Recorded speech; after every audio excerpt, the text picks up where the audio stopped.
مسکن وہ جگہ جہاں جانور اور پودے رہتے ہیں وہ مسکن کہلاتی ہے۔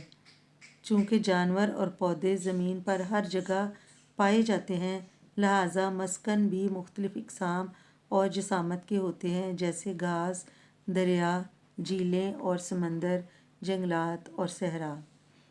تو بچوں اس پیراگراف سے ہمیں پتہ چلتا ہے کہ مسکن کس جگہ کو کہتے ہیں، یعنی مسکن جو ہے وہ گھاس بھی ہوتی ہے، کیونکہ گھاس میں چھوٹے چھوٹے کیڑے مکوڑے وہ اپنے رہنے کی جگہ بناتے ہیں، وہ ان کا مسکن ہے، وہ ان کا ہیبیٹیٹ ہے، وہ ان کی رہائش ہے، رہنے کی جگہ ہے۔ اور مسکن دریا بھی ہے، کیونکہ دریا میں مچھلیاں رہتی ہیں اور بھی بہت سے آبی جانور جو ہیں وہ رہتے ہیں۔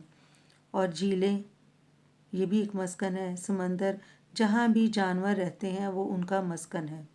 اسی طرح جنگلات میں جانور رہتے ہیں، وہ جنگلات ان کا مسکن ہے، اور اگر صحرا میں اونٹ رہتے ہیں تو صحرا ان کا مسکن ہے۔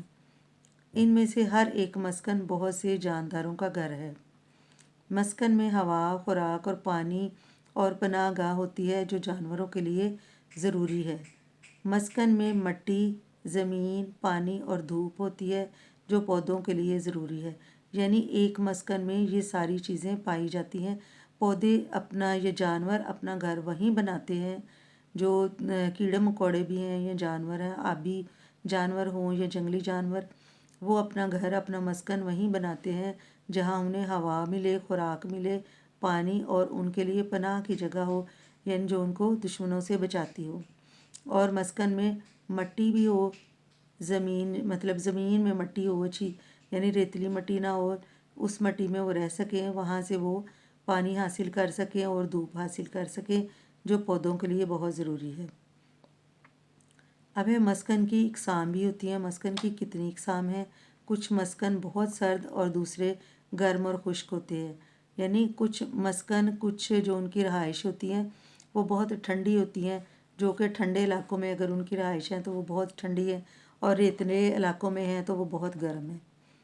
ہر مسکن میں خاص قسم کے جانور اور پودے ہوتے ہیں، یعنی جہاں بھی جو بھی ہر رہائش ہے اس میں خاص قسم کے جانور اور پودے ہوتے ہیں، وہ اس ماحول میں زندہ رہ سکتے ہیں۔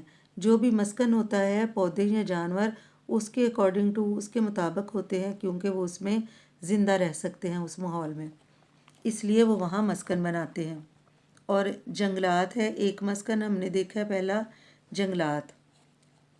جنگل ایک مسکن ہے جس میں بے شمار درخت ہوتے ہیں، چھوٹے بڑے جانور جنگلوں میں رہتے ہیں۔ چھوٹے جانور سانپ، چھپکلیاں، طوطے، بڑے جانور تیندوے، بندر اور ہرن۔ اور حشرات، حشرات کہتے ہیں کیڑوں کو، بچھو، تتلیاں، بھنورے، ٹرینٹو، مکڑیاں۔ یعنی اور پھر پودے ہیں، فرن، کیلے کے درخت، ربڑ کے درخت وغیرہ۔ یعنی مسکن کی اقسام میں ہم نے پہلی قسم پڑھی ہے جنگلات کی۔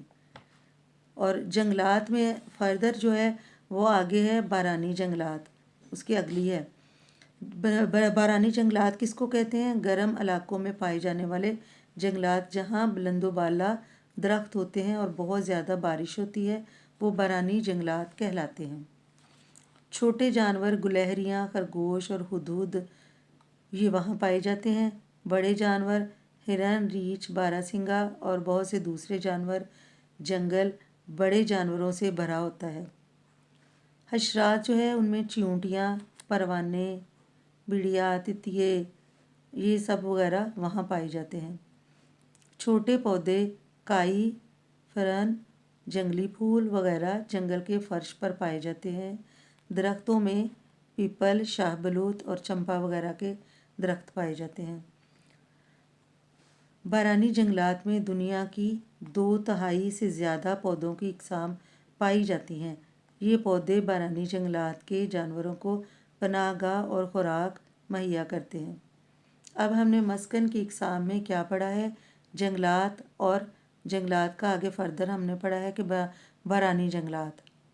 جنگلات میں تو یہ سارے جانور پائے جاتے ہیں، لیکن بارانی جنگلات میں کون کون سے جانور پائے جاتے ہیں ہم نے یہ بھی پڑھا ہے۔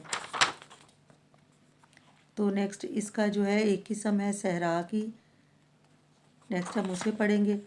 ابھی اس کی مسکن ہم نے پڑھا اور مسکن کی اقسام پڑھی۔ مسکن کی اقسام میں ہم نے جنگلات کو پڑھا اور بارانی جنگلات کو۔